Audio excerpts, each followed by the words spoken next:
prendre soin de notre petite personne, à nous garder, nous protéger.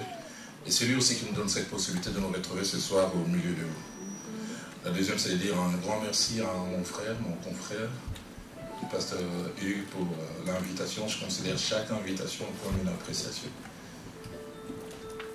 Je voudrais vous inviter à lire une portion des Écritures qui va nous accompagner ce soir, et Dieu voulant aussi, dimanche. Évangile de Matthieu au chapitre 13. Et notre lecture, nous la faisons en deux temps. Nous lisons le verset 24 au verset 30. Et puis du verset 36 au verset 43. Matthieu, chapitre 13, verset 24e au verset 30. Et puis verset 36 au verset 43.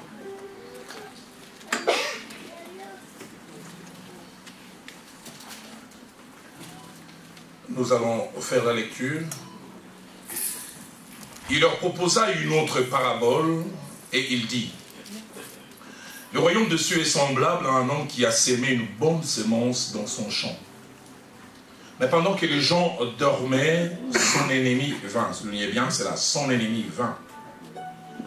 S'aima délivré parmi les blés et s'en alla. Lorsque l'herbe eut poussé et donné du fruit, livré parut aussi. Les serviteurs du maître de la maison vinrent lui dire: Seigneur, n'as-tu pas sémé une bonne semence dans ton champ? D'où vient donc qui a délivré? Il a répondu: c'est un ennemi qui a fait cela. Et les serviteurs lui dirent: veux-tu que nous allions l'arracher? Non, dit-il, de peur qu'en arrachant l'ivraie, vous ne déracinions en même temps les blés. Laissez croître ensemble l'un et l'autre jusqu'à la moisson. Et à l'époque de la moisson, je dirai au moissonneur: arrachez d'abord l'ivraie et liez-la en gerbe pour la brûler, mais amassez le blé dans mon grenier. Verset 36. Alors il renvoya la foule et entra dans la maison. Ses disciples s'approchèrent de lui et dirent: explique-nous la parabole des livrées du champ. Il répondit: celui qui sème la bonne semence, c'est le Fils de l'homme. Le champ, c'est le monde. La bonne semence, ce sont les fils du royaume. L'ivraie, ce sont les fils du malin. L'ennemi qui l'a sémé, c'est le diable. La moisson, c'est la fin du monde. Les moissonneurs, ce sont les anges. Or, comme on arrache l'ivraie et qu'on la jette au feu, il en sera de même à la fin du monde. Le Fils de l'homme enverra ses anges qui arracheront de ce royaume tous les scandales et ceux qui commettent l'iniquité. Ils les jetteront dans la fournaise ardente où il y a des pleurs et des grincements des dents. Alors le juste resplendiront comme les soleils dans le royaume de leur Père. Que celui qui a des oreilles pour entendre, entende. Amen. Alors comme je le disais, je vais aborder ce texte non seulement ce soir, mais dimanche aussi. Et les thèmes que je vais aborder, c'est deux leçons que la parabole du blé et des livrées nous enseignent. Deux leçons que la parabole du blé et des livrées nous enseigne. Il est possible qu'il y ait plusieurs leçons contenues dans cette merveilleuse parabole, mais nous allons faire ressortir deux seulement, une aujourd'hui et l'autre dimanche. Mais puisqu'il est question des paraboles, j'ai jugé important au début de nous donner en aperçu de manière ramassée, si vous pouvez me permettre, quelques informations importantes attachées aux paraboles. J'en ai 8 en général et puis 2 que je donnerai en rapport avec cette parabole. Les 8 informations en général en rapport avec les paraboles, c'est que le mot parabole vient d'un mot grec qui cache 3 significations. La première signification des paraboles veut dire mettre côte à côte. Mettre côte à côte. La deuxième signification du mot parabole, c'est juste à poser.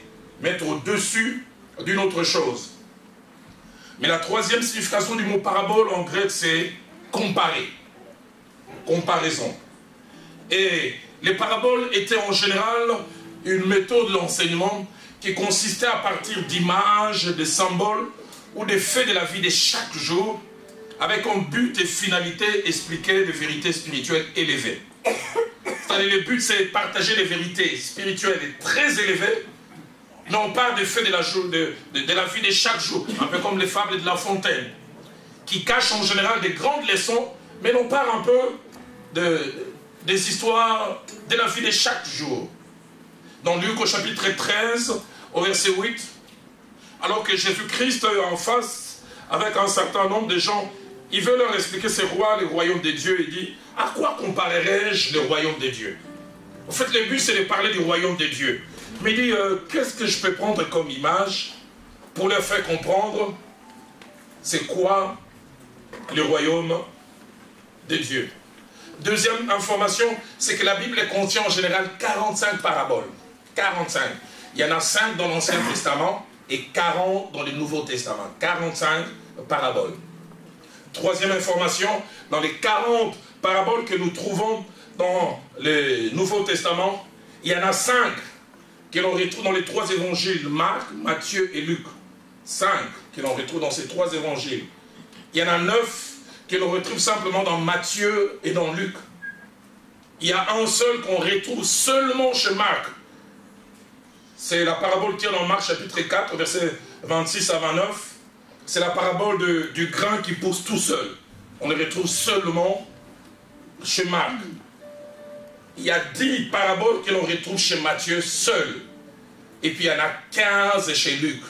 Du reste, c'est Luc est l'évangéliste qui fait plus mention des paraboles. Et de manière étrange, Jean est le seul évangéliste qui ne fait pas mention des paraboles. Pourquoi? On ne sait pas très bien.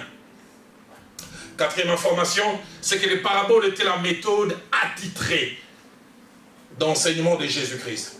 Si Christ a enseigné 100 fois, 90 fois, il a utilisé les paraboles. Soit dit en passant, Jésus-Christ était un enseignant simple, simpliste. Jésus-Christ avait comme finalité, il voulait rendre les choses compliquées simples. Ce n'est pas comme nos prédicateurs aujourd'hui, pour paraître savants, ils rendent les choses simples, compliquées. Je trouvais des jeunes prédicateurs qui sortent de l'Institut biblique. Vous êtes carrément devenus, nous allons lire dans l'évangile des gens, nous lirons l'évangile johannique. Donc ça fait un peu savant. Mais Jésus-Christ est la simplicité. Quelqu'un a dit Jésus-Christ est un peu comme le vieille maman qui veut faire consommer un petit bébé de 6 à 8 mois de cacahuètes, mais comme ce petit n'a pas de dents, maman essaye de mâcher, puis ça c'est Jésus-Christ dans sa méthodologie. Les paraboles, il les utilisait souvent. Matthieu chapitre 13, au verset 34, dit ceci. Jésus dit à la foule toutes ces choses en parabole. Et le verset continue en disant, et il ne leur parlait point sans parabole. Presque toujours. La version Alfred Cohen l'explicite mieux. Alfred Cohen, nous Paroles vivantes, dit ceci. Jésus enseignait ainsi les gens au moyen des paraboles. D'ailleurs, il ne leur parlait jamais autrement. Méthode attitrée de Jésus-Christ. Cinquième, c'est que sans explication et sans révélation, il est possible de manquer le message et le but des paraboles. Sans explication et sans révélation, il est possible de manquer le message ainsi que le but. Ça, il n'est pas capter le message qu'on a voulu communiquer. Dans Jean chapitre 10, au verset 6, Christ vient d'enseigner merveilleusement sur une parabole. Mais écoutez la réaction, la Bible dit, Jésus leur dit cette parabole, mais ils ne comprirent pas de quoi il leur parlait. Il y a manque de compréhension malgré l'enseignement. Une autre version dit, il ne comprit pas ce qu'il voulait dire. Une autre version dit encore, il ne comprit pas la portée de ce qu'il disait. Il a parlé, mais il n'y a pas eu de compréhension. Dans Luc, au chapitre 8, verset 9e, ainsi que verset 11e, Christ vient d'enseigner, mais le message ne passe pas. Il avait dit au verset 9, ses disciples lui demandèrent ce que signifiait cette parabole. Ils n'ont pas capté le message. Et il a fallu au verset 11 que Jésus-Christ revienne et dit, voici ce que signifie cette parabole. Combien de fois, un peu comme l'eunuque éthiopien qui est au contact des Écritures, nous avons besoin d'être guidés pour saisir l'essence des paraboles. Souvenez-vous, l'eunuque éthiopien, il est en train de lire le prophète Ésaïe. Et il fait route ensemble avec Philippe, les diacres. Et Philippe lui pose la question, comprends-tu ce que tu lis? Vous vous souvenez de sa réponse? Comment les pourrais-je si personne ne me guide? Donc il ne suffit pas d'être en contact avec les Saintes Écritures. Il faut être guidé. C'est vrai, le guide par excellence, c'est le Saint-Esprit. Mais des fois aussi, on a besoin d'être éclairé. Sixième information, c'est que derrière chaque parabole, il y a un but visé, un message à communiquer et un objectif à atteindre. Les paraboles n'ont jamais été utilisées pour rien. Dans Luc au chapitre 18, au verset 1er, alors que Jésus-Christ veut enseigner sur la parabole du mauvais juge ou du juge inique et de la veuve persistante, Luc qui écrit cette parabole commence par dire: Jésus leur adressa une parabole pour montrer qu'il faut toujours prier et ne point se relâcher. Je vais relater cette histoire, mais le but que je vise, pour que vous puissiez savoir qu'il ne faut jamais, jamais, jamais lâcher. Toujours dans Luc au chapitre 18, au verset 9, la Bible dit, il dit encore cette parabole en vue de certaines personnes se persuadant qu'elles étaient justes et qui ne faisaient aucun cas d'autres personnes. Donc il y a même un public visé. Mais le but c'est de corriger leur façon de se comporter.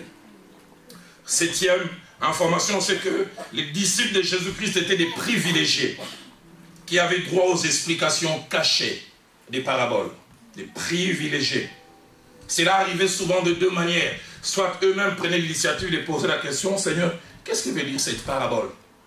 Ou soit alors, c'est Jésus qui prenait l'initiative, qui se mettait à leur expliquer, un peu comme pour cette parabole du blé délivré.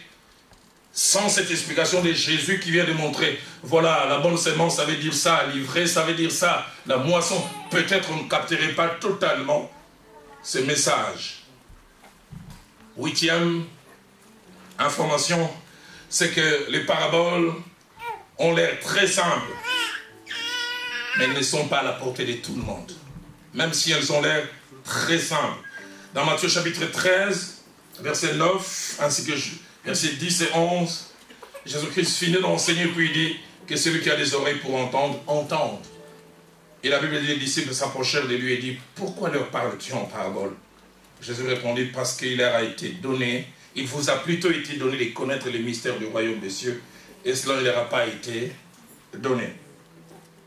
Alors ça c'était les huit informations que je voulais apporter, attachées, huit informations plutôt que je voulais donner attachées aux paraboles en général. Mais il y a deux informations que j'ai voulu un peu associer en appendice attachées à la parabole d'aujourd'hui. La première, c'est que notre parabole du jour ne se retrouve que dans l'évangile de Matthieu et pas ailleurs. On ne retrouve pas cet évangile du blé et délivré ailleurs dans les autres évangiles. Deuxième information, c'est que cette parabole est l'une des rares pour laquelle il y a une explication. En fait, il y a seulement deux paraboles pour lesquelles il y a explication directement. Il y a la parabole de grain ou de la sémence jetée sur des terrains différents, où Jésus lui-même donne l'explication. Et puis il y a cette parabole du blé et délivré. Si cette parabole, en général, quand Jésus l'enseigne, il a deux objectifs. Il veut montrer que dans le royaume des cieux à venir, ou qui était en train de se mettre en place, les faux allaient s'inviter. C'est pour cela qu'il parle des livrés qui vient d'être sémé là où le blé a été sémé. Ça, c'est le but principal. Mais le deuxième but qu'il visait au travers de cette parabole, montrer que Dieu s'occupera du faux. Même si le faux est sémé et sera sémé, Dieu s'occupera du faux et il aura un temps où il va le faire. Nous en parlerons dimanche quand je vais nous challenger à apprendre à voir l'attitude de Dieu. Nous le verrons comment Dieu, malgré qu'il constate que les faux est associé au vrai, il dit laissez-les croître ensemble. Nous, il arrive des fois, nous voulons des solutions rapides. Tout doit être solutionné tout de suite comme je le veux. Il dit laissez-les croître ensemble jusqu'à la moisson.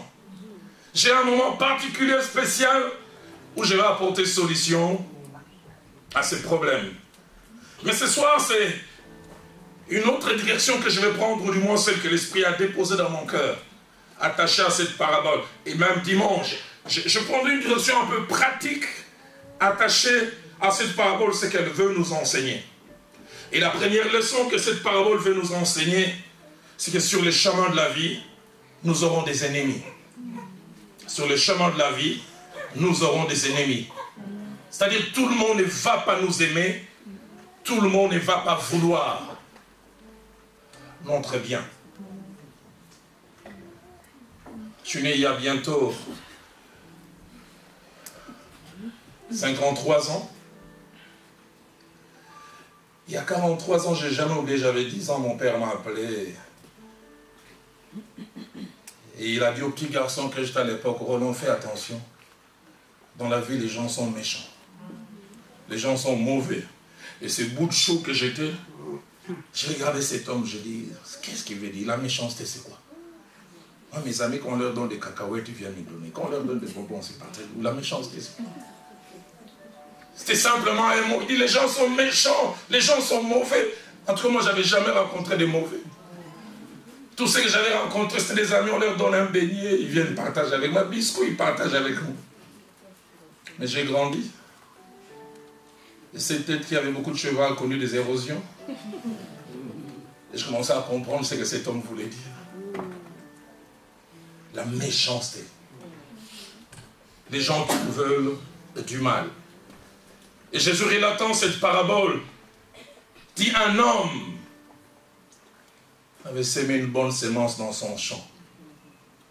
Mais pendant que les gens dormaient, son ennemi vint, s'aima délivré parmi les blés et s'en alla. Cette parabole, dans la trame allant du verset 24 au verset 28, nous montre 3 séquences. La première séquence, c'est un homme qui a un projet, un rêve, et qui veut matérialiser ses projets. Il rêve, il transforme une terre où il y avait des herbes, il fait des plates-bandes, je m'imagine des rougeurs là. Sous le soleil, il vient travailler, il me dit, ça fait rien. D'ici quelques temps, après avoir arrosé, j'aurai du blé, j'oublierai toute cette souffrance. Parce qu'il a un rêve, il vient arroser jour après jour, et puis il s'en va.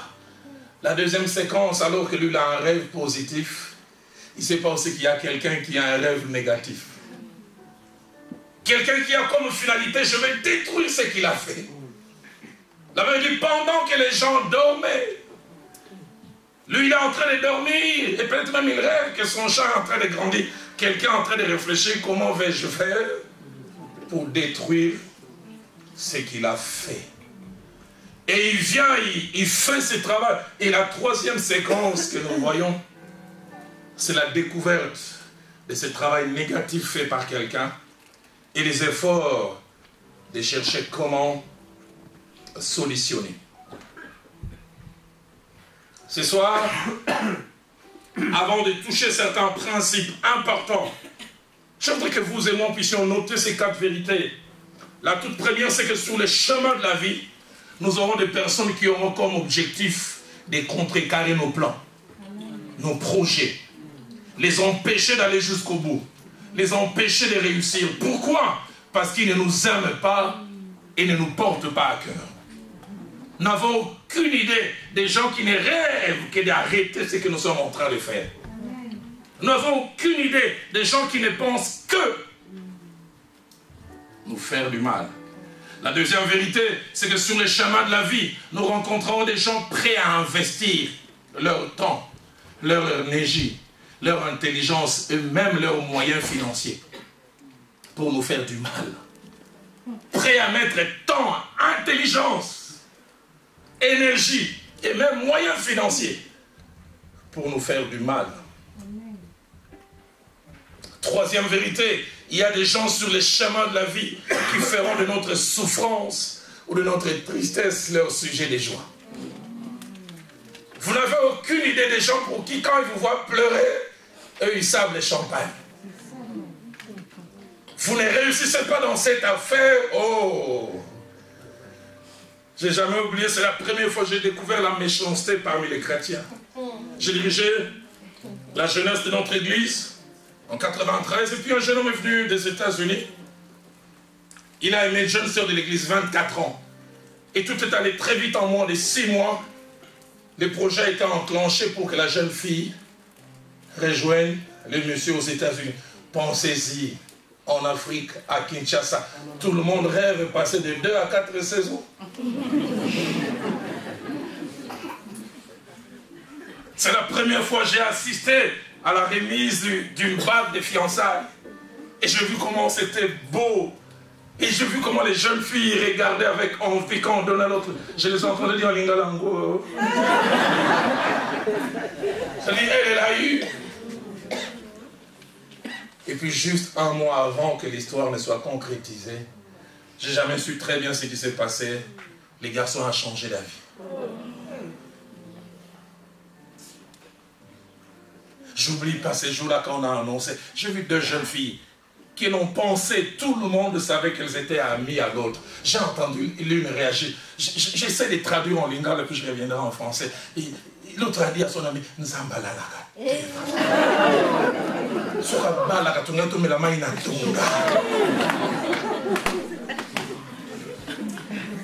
Ça dit, c'est bon, si elle s'était mariée, nous on serait allés où?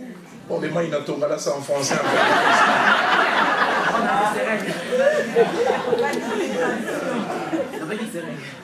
Quelqu'un dit papa Didier, traduction. Après le message, je viendrai traduire. Vous savez, nous on a étudié dans les écoles compliquées. À Athénée de l'Ozone, lui ils ont étudié dans les bonnes écoles.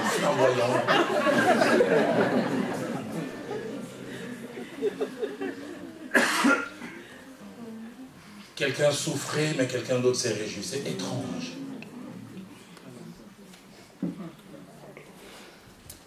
Et le plus triste, c'est quand ça se voit même dans la maison de Dieu. 4e vérité, c'est que sur le chemin de la vie, vous découvrirez 2 types de personnes attachées au mal. Vous retrouverez celles qui ne vous feront pas du mal, mais qui se réjouiront quand ça vous arrive. Est-ce que je me fais comprendre?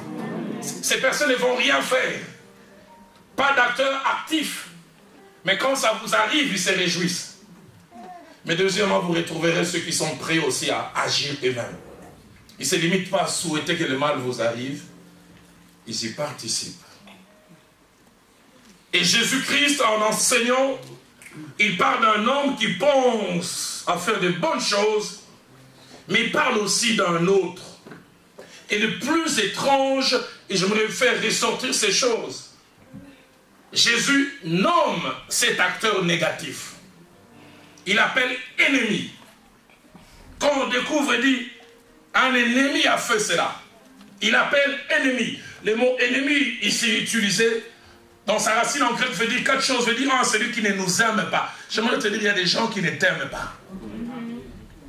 Deuxièmement, ce mot veut dire celui qui nous veut du mal. Et troisièmement, ça veut dire celui qui veut nous nuire et même prêt à nous détruire. Prêt à nous nuire et à nous détruire. Et quatrièmement, celui qui est prêt à tout pour nous voir souffrir. Et Jésus le nomme ennemi. Mais deuxième chose, il ne s'arrête pas là.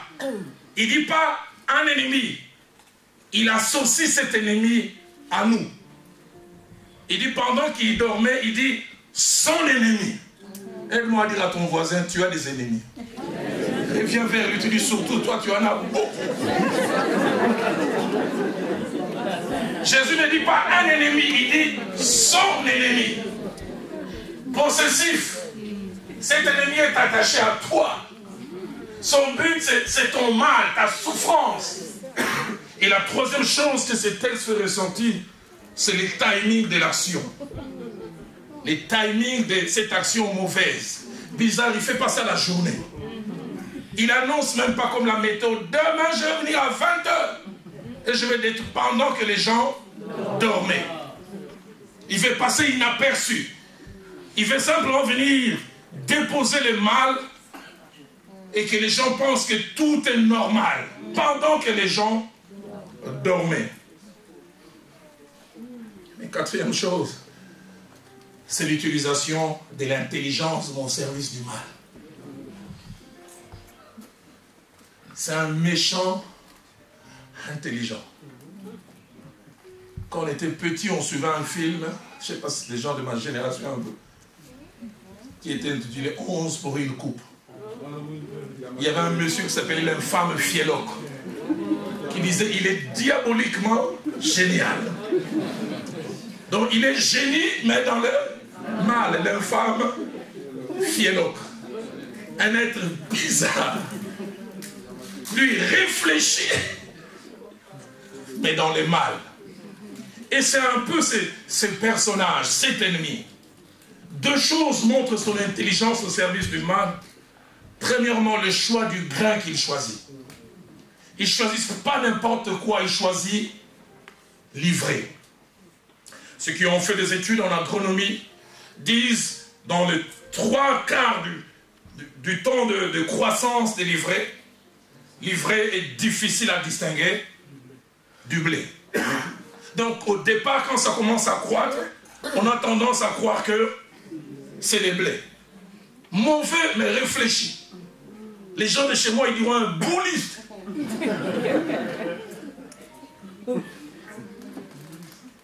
Il met son intelligence au service et du mal. Deuxième chose qui montre son intelligence, et la Bible la parle très bien, c'est la manière dont il a sémé les mauvais grains. Écoutez ce que le verset 25 dit. Pendant que les gens dormaient, son ennemi vint, il avait dit, il séma des livrées parmi les blés. Dans sa racine en grec, ça veut dire que simplement, on a planté du blé ici, entre deux blés, il vient. Il aurait pu aller mettre livré au coin du champ. Ça aurait été facile d'enlever. Il vient compliquer la situation. Il dit, je vais créer un problème, mais un problème difficile. Nous en parlerons dimanche. La preuve, finalement, quand on veut apporter la solution, quelqu'un dit, est-ce qu'on peut arracher? De peur qu'en arrachant les blés, plutôt en arrachant l'ivraie, on touche aussi. C'est-à-dire, les mauvais là, il était réfléchi. Il veut créer un problème difficile à résoudre. Entre deux blés, il place l'ivraie. Et ces genres de mauvaises personnes, nous les rencontrons et nous les rencontrerons encore. Ce soir, avant que nous puissions prendre un petit moment dans la prière, je voudrais partager quelques principes attachés à l'inimitié, au fait d'avoir des amis. Le premier principe, c'est que sur le chemin de la vie, nous aurons deux types d'ennemis. Nous aurons des ennemis connus et des ennemis inconnus.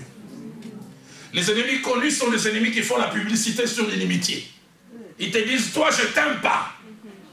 Et tu le sais, tu sais même prendre des précautions. Mais les ennemis les plus difficiles, les ennemis cachés, qui ne nous aiment pas, mais qui ont ça dans le cœur, qui en venant saluer ma soeur l'appelle ma copa. Mais dans le cœur, elle haïsse. Caché. Qu'il est difficile de gérer les ennemis cachés. Mais je prie comme un prophète que la saison dans ta vie où les ennemis cachés resteront cachés est finie. Que vienne la saison où les masques tombent. Genèse chapitre 4, versets 5 à 8. Caïn est devenu ennemi d'Abel. Mais Abel ne le sait pas. Quand ils ont offert, Dieu a accepté l'offrande d'Abel et il a refusé l'offrande de Caïn. Et Caïn vient inviter Abel. Abel, allons au champ. Abel pense que c'est un frère qui m'invite. Mais lui, il est en train de ruminer quand on va arriver là-bas. Je vais le cogner. Combien de fois nous partageons les chemins avec des gens faux, des porteurs de masques, des gens avec qui nous sommes vrais, mais qui sont faux avec F majuscule. Vous connaissez l'histoire de cet empereur romain? Il est attaqué par des assaillants qui vont finir par les tuer. Et puis parmi les assaillants, subitement, il voit son fils. Ceux qui ont fait les latins se souviennent de la phrase en latin. Même toi, mon fils. Non, je m'attendais à ce que tout le monde, sauf toi. Deuxième principe attaché à l'inimitié, c'est qu'en rapport avec les ennemis et les causes, nous avons plusieurs causes. Première cause, il y a des gens qui seront nos ennemis gratuitement. C'est-à-dire aussi loin que nous pouvons amener notre imagination, nous n'arriverons jamais à trouver une cause pourquoi ils ne nous aiment pas. Tu restes là, tu fais l'introspection. Tu dis, Nassalaye. Je lui ai fait quoi exactement? Rien du tout. Et il est mauvais. C'est sa nature. Ça me rappelle une histoire que ma mère n'a pas beaucoup étudié. Elle était un peu comme Jésus, elle aimait les paraboles. Pour nous communiquer des vérités. Elle voulait nous montrer que certaines personnes sont foncièrement mauvaises. Quand elles ne font pas les mal, elles se sentent mal à l'aise. Elle relatait cette histoire, elle dit, il y avait un jour un scorpion qui était au bord d'un cours d'eau et qui était en train de pleurer. Autour. Et puis un poisson compatissant s'est approché, dit, mais scorpion, pourquoi tu pleures? Il dit, j'ai un problème, je ne sais pas nager. Si vraiment tu peux m'aider à traverser, aller de l'autre côté, j'ai un problème à régler. Le poisson lui a dit, toi je te connais de réputation. Tu utilises tes corps pour faire mal. Et ça, mais ce scorpion était quinoa, il lui a dit, là, je te dis. Je te jure, tu m'aides et moi je vais te piquer. Voilà.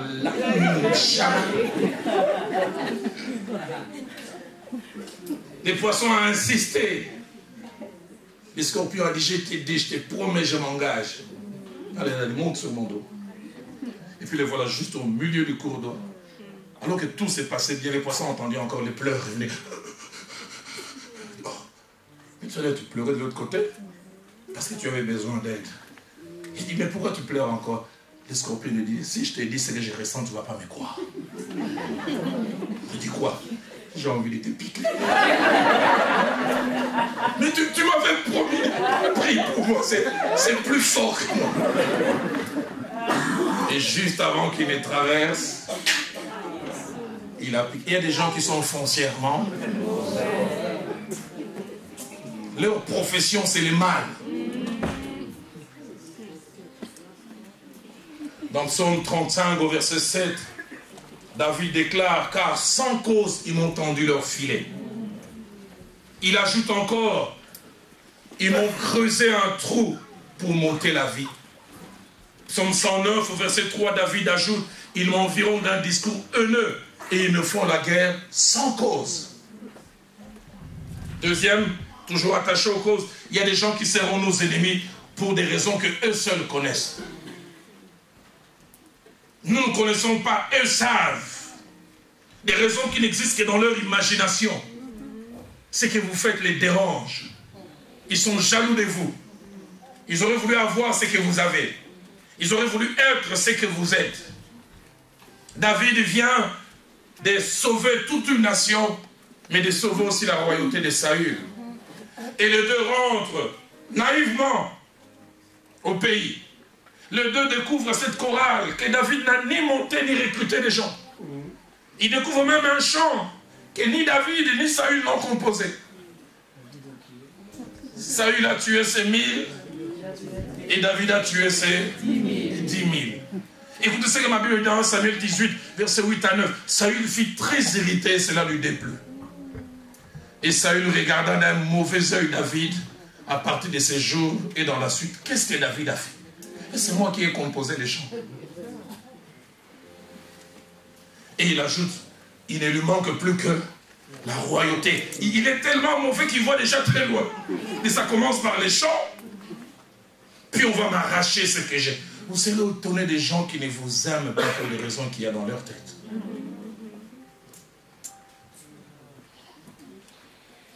Troisième cause, il y a des gens qui seront nos ennemis pour des choses que nous leur avons faites indirectement. Sur cela, faisons aussi attention. Il arrive des fois, c'est nous-mêmes qui fabriquons des ennemis.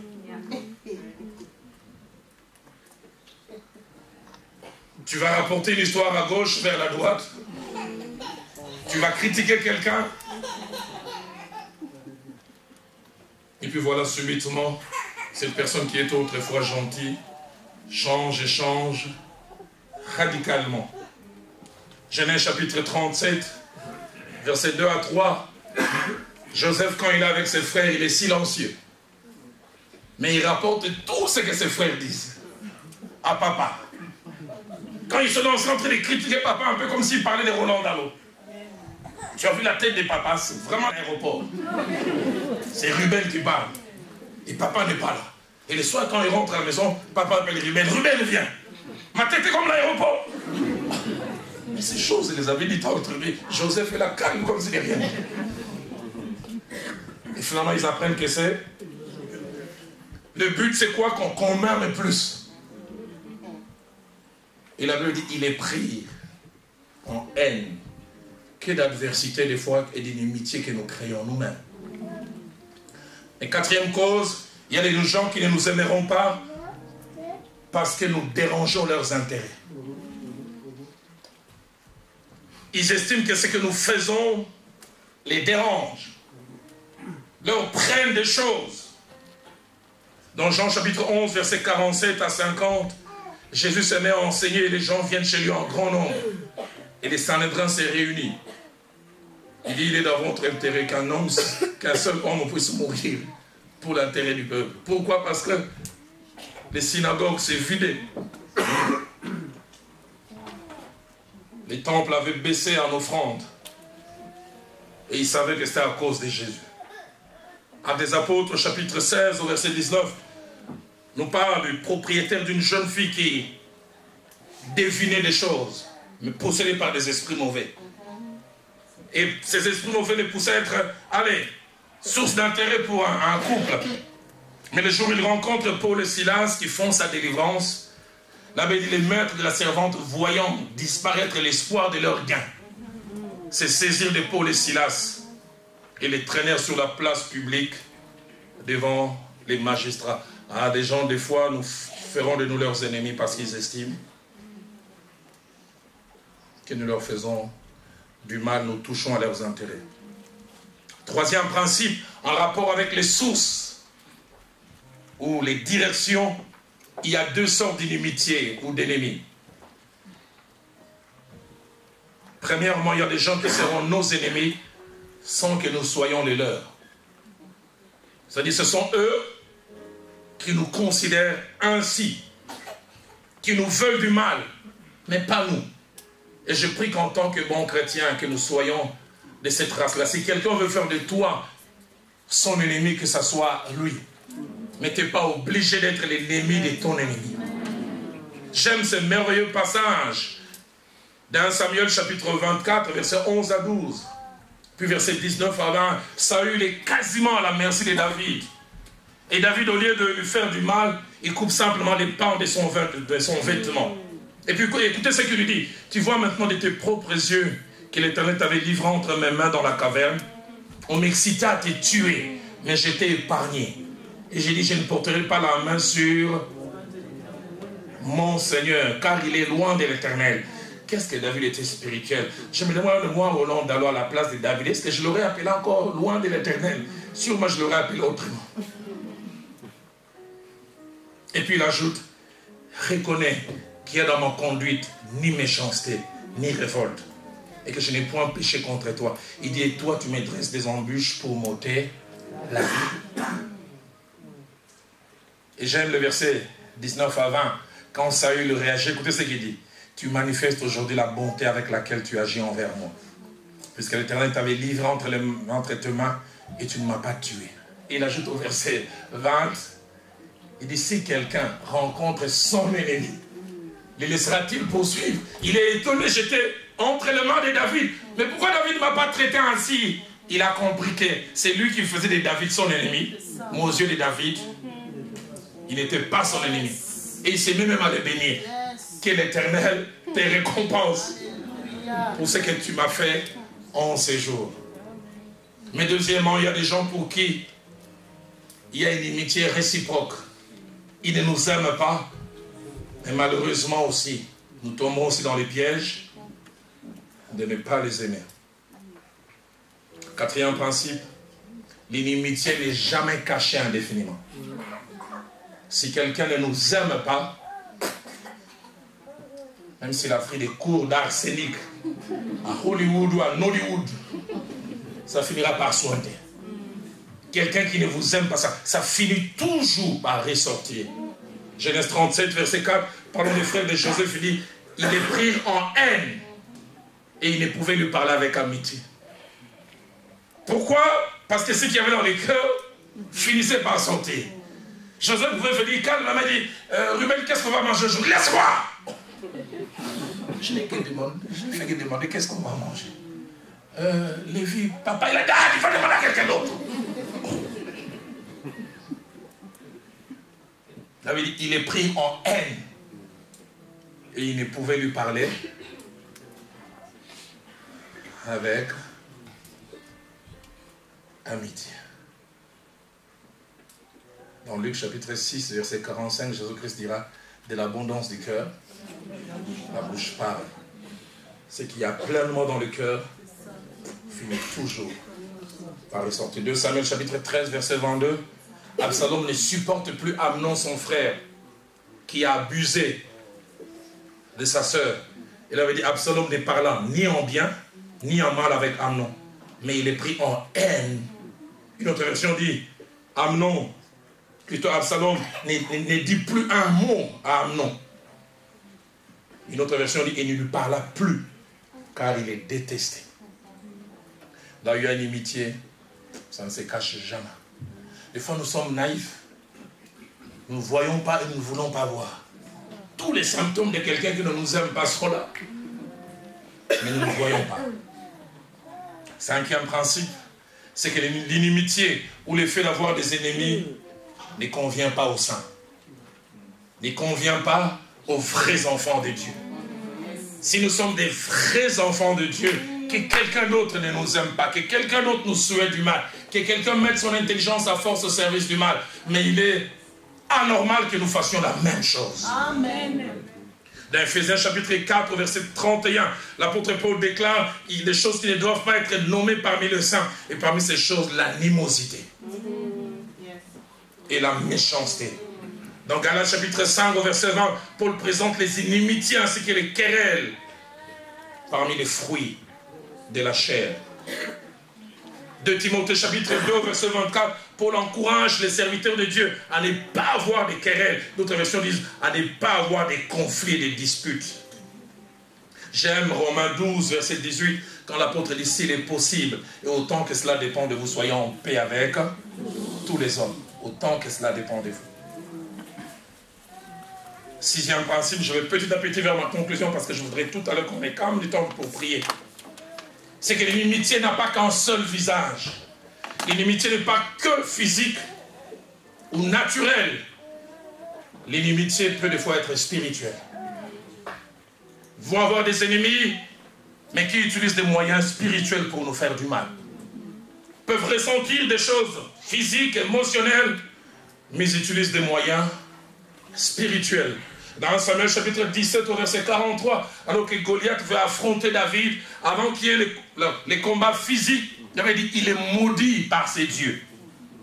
Adversité, mais spirituelle. Il est maudit par ses dieux. Nouvelle Bible, les secondes dit, il lança à David des malédictions de la part de Dieu des Philistins. Nombre chapitre 22, verset 1 à 6, Israël est en train de venir victorieusement en sortant d'Égypte, en route vers Canaan. Et le roi Balak apprend que ce peuple spécial, alors qu'Israël est en train de dormir, il va louer les services d'un devin. Balaam, il monte sur une montagne, il dit, maudis-moi ce peuple. Fais des imprécations. Il essaie ici, ça ne marche pas. Il va sur une autre montagne, ça ne marche pas. Il va encore ailleurs. L'adversité n'est pas toujours physique. L'adversité est quelquefois spirituelle. Je n'ai jamais oublié cette première expérience. En 91, jeune ministre de Dieu, je commençais à prêcher l'évangile.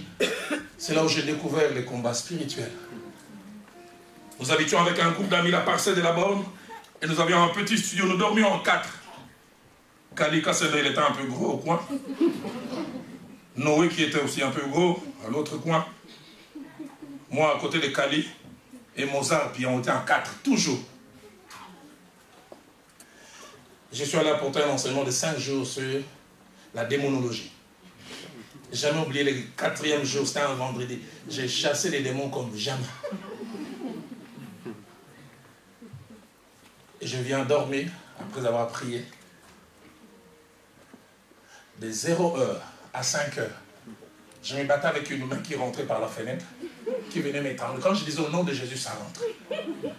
Je voulais dormir, ça revenait. Et ce qui est bizarre, les 3 autres ronflaient. Alors moi j'ai dit à ces démons, tu ne le vois pas. Et j'avais compris son problème, c'est moi qui suis allé causer. Les autres dormaient paisiblement. L'adversité est quelquefois spirituelle.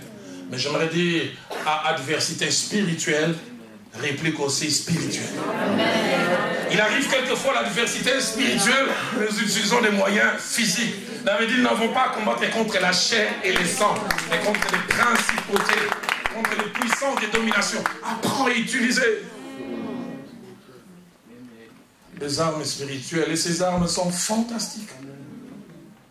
Elles ne ratent jamais leur cible. 7e principe, face à l'adversité ou à l'inimitié, nous avons 3 cas de figure en termes de capacité de résistance et de répliques. Premier cas de figure, nous avons plus de force que nos ennemis. Ça, c'est le cas le plus facile. Deuxième cas de figure, nous avons les mêmes forces, la même quantité. Donc, ça devient équilibré. Le troisième cas de figure le plus difficile, c'est quand nos ennemis sont plus armés que nous. Mais ce qui est merveilleux avec nous en tant qu'enfants de Dieu, nous pouvons nous appuyer sur quelqu'un. J'aime comme Josaphat qui dit, nous ne savons que faire devant cette multitude nombreuse. Mais il ne s'arrête pas là, il dit, mais nos yeux sont fixés sur toi. Combien de fois sur les chemins de la vie ne me suis-je pas retrouvé avec des adversaires, des ennemis qui étaient plus armés que moi? Et c'est durant ce moment aussi que j'ai vérifié que j'avais un Dieu. J'aimerais dire à quelqu'un, quelle que soit la capacité de détruire de tes ennemis, attache-toi à Dieu. Amen. Psaume 18 au verset 18e, David déclare, il me délivra de mon adversaire puissant, de mes ennemis qui étaient plus forts que moi. Il n'y a que Dieu qui peut les faire. Il y a des choses que Dieu fera pour que tu reconnaisses ça, c'est Dieu qui a eu à faire. Sans lui, je n'aurais pas pu sortir de cette situation. Psaume 142, verset 7, David ajoute, sois attentif à mes cris, car je suis malheureux. Il dit, délivre-moi de mes ennemis qui me poursuivent, car ils sont plus forts que moi. Combien de fois nous ne réalisons pas cela? Nous ne boxons pas dans la même catégorie. Tu as l'impression d'être un poids léger qui combat avec un poids lourd. Mais tu as un Dieu fort, un Dieu puissant. Et tu pourras dire avec le psalmiste, avec Dieu, nous ferons des espoirs. Tu pourras dire comme nos amis ivoiriens, vous connaissez cette histoire des Ivoiriens. Les Ivoiriens relatent cette histoire qu'un grand éléphant était en train de passer sur un pont, puis le pont s'est mis à bouger. La fourmi qui était au-dessus, les trous. Tu as vu comment toi et moi on a secoué ces ponts? Nous sommes des petites fourmis sur les grands Jésus. Et nous secouons tout ce qui est sur notre passage. 8e principe, avant que je touche les 2 dernières, c'est que face à l'inimitié et l'adversité, Dieu n'a pas à tout faire. Il arrive des fois en tant qu'enfant de Dieu, nous confions à Dieu tout. Mais des fois, Dieu nous laissera faire notre part. Et la part des fois, quand nous révèle les ennemis, c'est de devenir prudent. Prudence. Je suis étonné en lisant la parole de Dieu, où la plupart des fois, les serpents est pris comme un mauvais exemple. Mais Jésus a pris un jour le serpent comme on dit, soyez prudents comme les serpents. Les serpents ne se promènent jamais n'importe comment. Ils montent d'abord, regardez, tout va bien, puis ils continuent. Prudence. Matthieu 10, verset 16. Mais j'aime surtout ces passages. La première fois que je l'ai découvert en tant que nouveau converti, j'étais choqué. Adam, je l'ai lu, je dis, mais Dieu, tu m'as déçu dans ma première Bible en 85. Matthieu 2, 13, Jésus vient de naître et Hérode cherche à détruire Jésus, le petit enfant. Et Dieu apparaît en songe à Joseph. Écoutez les conseils. Prends le petit enfant et fouille. Oh, comment Dieu peut proposer la fouille? Il est Dieu tout puissant. Bon, moi je suis enfant de Dieu. Je dis, ok, reste. Dieu dit fouille. Jusqu'à ce qu'il meure. J'insiste, devant l'inimitié, Dieu ne fera pas tout. Il y a des choses que nous sommes appelés à faire. Avant-dernière chose, avant que je ne puisse conclure, c'est que l'alliance et l'attachement à Dieu sont des boucliers contre toute forme d'adversité. Tu n'as pas à aller t'entraîner, tu n'as pas à aller à rentrer dans quelque loge. Si tu t'attaches à Dieu, quels que soient les degrés d'adversité, Dieu te protégera. Les tout, c'est d'être attaché à Dieu. Les tout, c'est d'avoir une alliance vraie. Quand tu as une alliance vraie avec Dieu, tu pourras dire comme les psalmistes dans Psaume 54, verset 9, mes yeux se réjouissent à la vue de mes ennemis. Parce que je sais déjà comment ça va finir. J'aime le psaume 34, verset 8, quand le psalmiste dit l'ange, l'Éternel campe autour de ceux qui les craignent et les délivre de tout danger. Dès l'instant où tu les crains, une armée vient camper. Mais écoutez, c'est le merveilleux psaume. Lisez avec moi le psaume 100, le psaume 27, le premier verset, au verset 3e. Quelqu'un qui a expérimenté l'adversité. Écoutez ce qu'il déclare. L'Éternel est ma lumière et mon salut. De qui aurais-je crainte? L'Éternel est le soutien de ma vie. De qui aurais-je peur? Quand des méchants s'avancent contre moi pour dévorer ma chair, ce sont mes persécuteurs et mes ennemis qui chancellent les tombes. Et écoutez ce qu'il dit au verset 3. Si une armée s'est campée contre moi, pas une personne, mon cœur n'aura aucune crainte. Si une guerre s'est levée contre moi, je serai malgré cela plein de confiance. Si tu crois en cela, aide-moi à dire Amen. Amen. Mais je termine avec ce dernier principe. Jésus nous a donné un bel enseignement. Un enseignement révolutionnaire concernant l'attitude que nous devrions avoir vis-à-vis de nos ennemis. Enseignement profond.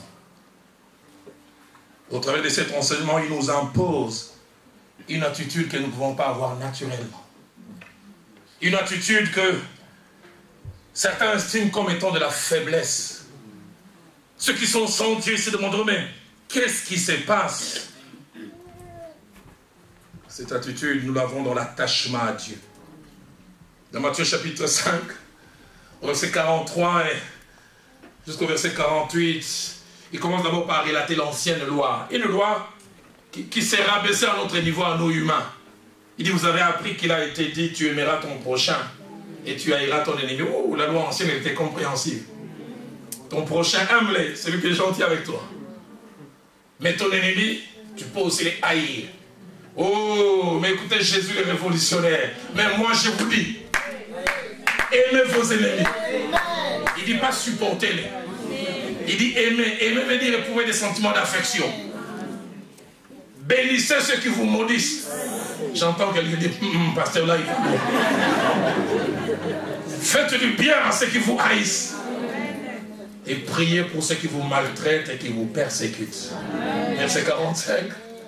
Afin que vous soyez fils de votre Père qui est dans les cieux. C'est en faisant ces choses que vous prenez cette identité. Et il montre comment Dieu traite les mauvais. Il dit car Dieu fait lever son soleil sur les méchants et sur les bons. Dieu ne fait pas un distinguo.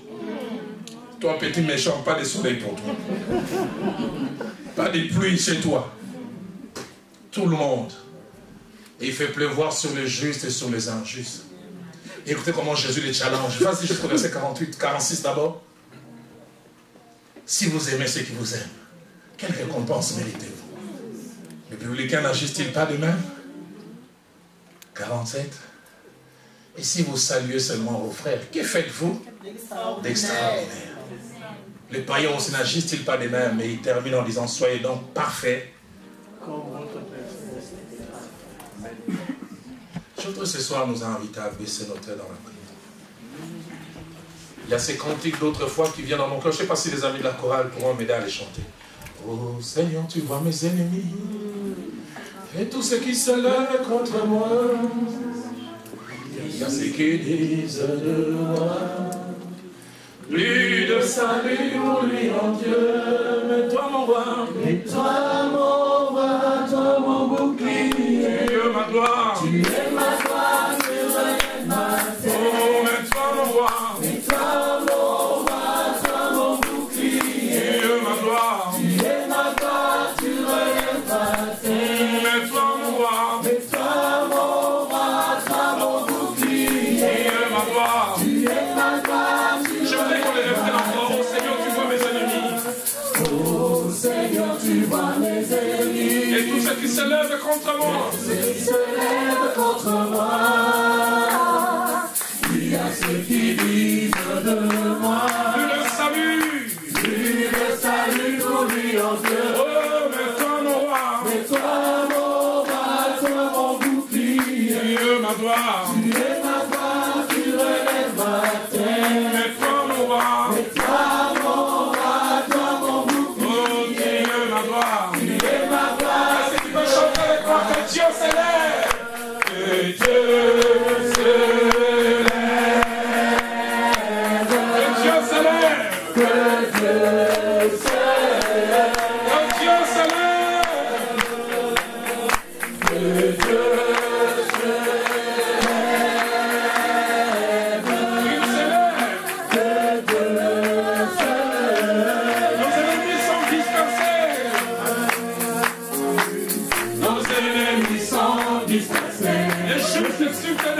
Le juste exulte de joie.